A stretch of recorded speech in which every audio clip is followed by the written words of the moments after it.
ট্যাঙ্কি ট্যাঙ্কি লাগাইতে আছে, হঠাৎ করে আগুন ধরে গেছে। এই না যে পেট্রোল মেট্রোল দিতে আসি বা এমন কিছু না, জাস্ট উত্তর নিয়ে রাখছি।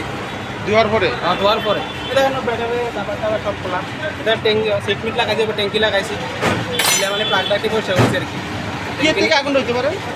আমি তো এদিকে কাজ করতে আসছি, তাই এদিকে করতে আসছে, মানে হঠাৎ করে দেখি আগুন আগুন, মানে কি দোকানে কাজ করো? হয় দোকানে কাজ করি। মালিকই কিনা তপন মজুমদার। তাহলে কো হাতে আগুন লাগছে গ্যাসে। তো প্রায় 2টার দিকে কি হয়েছিল ঘটনাটা? এটা কইছে আর কি, বাইকের মধ্যে একটা আগুন লাগছে। আপনারা কি দেখলেন? আইয়া দেখছি আমরা বাইকের মধ্যে আগুন লাগছে ঠিক হয়, কিন্তু আমরা আগুন পাইছি না, পাবলিকে আগুন খালি বেড়েছে। কোন জায়গায় ঘটনাটা? এটা এটা হলো উদুপুর ডিএম অফিসের নিচে। দিয়ে বসে নিয়েছে না? ডিএম অফিসের নিচে। কি বাইক ছিল এরকম জানা গেছে? এটা হলো রয়্যাল ফিল্ড। রয়্যাল এনফিল্ড না? রয়্যাল বাইকটা কি সম্পূর্ণ পুড়ে গেছে না? মোটামুটি ব্যবসা উঠে গেছে। মেকানিক সার্ভিস আছে। এখন আমি উপরতে দেখি যে বাইকের অবস্থা।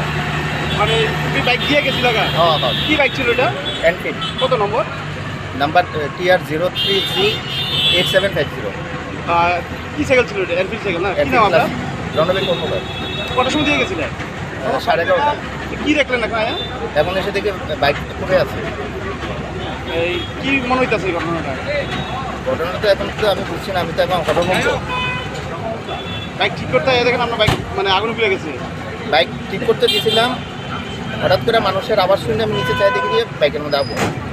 তারা বাইক ঠিক করা অবস্থায় কী করছে আমি বুঝতে পারি না।